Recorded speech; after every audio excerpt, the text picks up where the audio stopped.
ঘরের মাঠেই জিম্বাবুয়েকে ২ টেস্টের জন্য আতিথ্য জানাবে বাংলাদেশ। এই সিরিজকে ঘিরে দল ঘোষণা করেছে বিসিবি।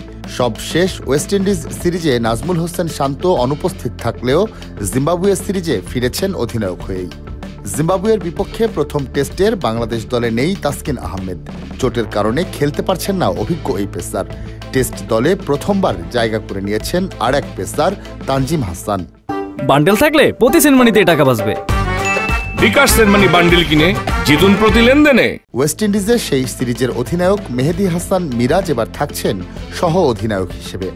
ক্যারিবিয়ানদের বিপক্ষে চোটের কারণে খেলতে না পারা মুশফিকুর রহিমও ফিরছেন এই সিরিজ দিয়ে। এছাড়া দলে ফিরেছেন পেসার সৈয়দ খালেদ আহমেদ ও off spinner Naim Hasan. Pakistan super লিগে খেলতে ছুটি পাওয়া লিটন কুমার দাসের না থাকা নিশ্চিত ছিল আগে থেকেই। কিপার ব্যাটার হিসেবে জাকের আলী ছাড়াও স্কোয়াডে আছেন মহিদুল ইসলাম অঙ্কন। সবশেষ সিরিজের দল থেকে বাদ পড়ার তালিকায় আছেন হাসান মুরাদ, শরীফুল ইসলাম ও শাহাদাত হোসেন। ক্যারিবিয়ান সফরের দলে ডাক পেলেও কোনো ম্যাচ খেলার সুযোগ না পেয়েই জায়গা হারালেন বাঁহাতি স্পিনার মুরাদ। প্রথমবার লাল বলের ক্রিকেটে ডাক পাওয়া তানজিম এর মধ্যেই ওয়ানডে ও টি-20 খেলেছেন জাতীয় দলের হয়ে। প্রথম শ্রেণীর ক্রিকেটে এখন পর্যন্ত ১৬ ম্যাচে তার শিকার ২৫ উইকেট।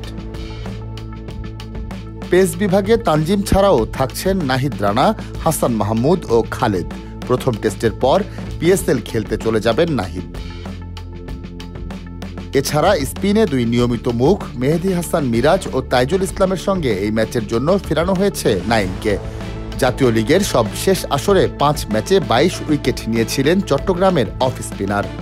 ২ টেস্ট খেলতে আগামী মঙ্গলবার বাংলাদেশে আসবে জিম্বাবুয়ে। সিলেট আন্তর্জাতিক ক্রিকেট স্টেডিয়ামে ২০ এপ্রিল শুরু হবে প্রথম টেস্ট, ২৮ এপ্রিল চট্টগ্রামে দ্বিতীয় ম্যাচ।